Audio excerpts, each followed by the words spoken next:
তো বন্ধুরা কেমন আছো তোমরা সবাই? আশা করছি তোমরা সবাই অনেক ভালো আছো। কুটুন্দিদি ব্লগিং চ্যানেলে তোমাদের সকলকে জানাই স্বাগত। তো আজকে আমি বানাবো একটা ফটো ফ্রেম, তাও আবার ফেলে দেওয়া জিনিস দিয়ে। তো কী কী জিনিস আমি নিয়েছি তোমাদেরকে আবার দেখাই। প্রথমে দেখতে পেলে আমি কিন্তু একটা বড় মা ছবি নিয়ে নিয়েছি, আর নিয়ে নিয়েছি একটা ওএইচপি সিট, আর নিয়ে নিয়েছি কিছু পুরনো ফেলে দেওয়া পিচবোর্ড। তো প্রথমেই দেখো আমি যেটা করবো, স্কেল দিয়ে আমি প্রথমে এখানে মার্ক করে নেবো। এই প্রত্যেকটা মাপই কিন্তু তোমাদেরকে আমি বলে দিচ্ছি। এটা হচ্ছে কিন্তু A4 সাইজ পেজেই আমি কিন্তু এটাকে তৈরি করব, মানে পেজ অনুযায়ী তৈরি করব।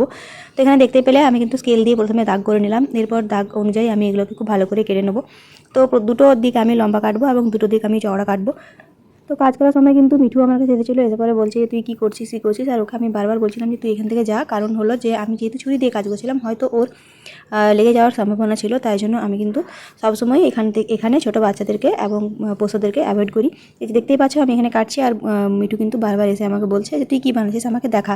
তো খুব সুন্দর করে দেখতে পেলে এটা কিন্তু কাটা হয়ে গেছে, মানে লম্বা দিকটা কাটা হয়ে গেছে। এরপর আমি যেটা করবো, চওড়া দিকটাকেও আমি কিন্তু একইভাবে মাপ করে খুব সুন্দর করে কেটে নেবো। পিছনে যে পিচবোর্ডটা আমি নিয়েছিলাম সেখানে আমি মার্ক করে দেখে নিলাম যে কীভাবে এটা চেটালে পরে ভালো লাগবে। এরপর দেখো আমি এখানে কর্নারগুলোকে খুব সুন্দর করে আমি কেটে নেবো। এই যে দেখতে পাচ্ছ আমি কিন্তু মার্ক করে নিয়েছি, এখন এই কর্নারগুলোকে আমি কেটে নেবো। এখন দেখো আমি কিন্তু এখানে একটু সেট করে নিচ্ছি যে যখন আমি এই ফটো ফ্রেমটা তৈরি করবো তখন এটা দেখতে কেমন লাগবে। তো সেই অনুযায়ী আমি কিন্তু এগুলোকে খুব সুন্দর করে কেটে নিলাম, এই যে দেখতেই পেলে।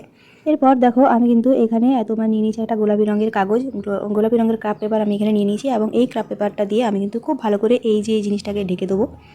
পেছন থেকে যে কাগজটা আমি নিয়েছিলাম, যে পিচবোর্ডটা আমি তৈরি করেছিলাম, তার উপরে আমি কিন্তু হলুদ রঙের মার্বেল পেপার চিটিয়ে দিয়েছি, দেখতেই পাচ্ছ। এখন আমি যেটা করব, এই যে গোলাপি রঙের যে কাগজটা দিয়ে আমি যে মুড়ে দিলাম, তার উপরে আমি এখন ওএইচপি সিটটাকে খুব ভালোভাবে আঠা দিয়ে কিন্তু চিটিয়ে দেবো। যেহেতু আমি এখানে কাঁচ ব্যবহার করিনি, তাই জন্য আমি এখানে ওএইচপি সিট ব্যবহার করেছি।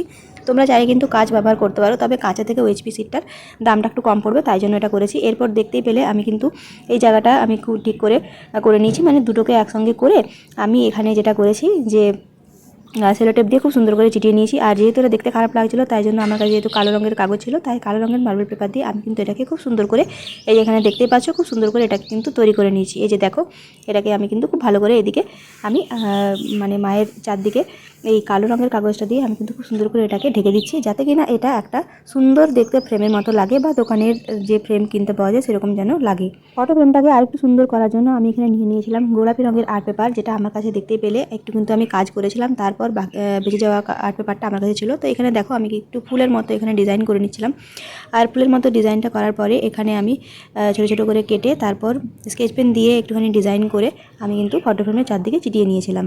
বাড়িতে যদি এরকম টাইপের কিছু ফেলে দেওয়া পিচবোর্ড থাকে, তাহলে কিন্তু তোমরাও এইভাবে তৈরি করে নিতে পারো খুব সুন্দর সুন্দর টাইপের ফটো ফ্রেম। আমার তৈরি করা বড় মার এই ফটো ফ্রেমটা তোমাদের কেমন লাগলো অবশ্যই কিন্তু একটা কমেন্টে জানিও। ভিডিওটা ভালো লেগে থাকলে চ্যানেলটিকে লাইক, সাবস্ক্রাইব, শেয়ার করতে একদম ভুলো না। সবাই খুব ভালো থেকো, সুস্থ থেকো। খুব তাড়াতাড়ি দেখা হবে তোমাদের সাথে একটা পরের ভিডিও নিয়ে। আজকের মতো আমি এখানেই বিদায় নিচ্ছি। খুব ভালো থেকো।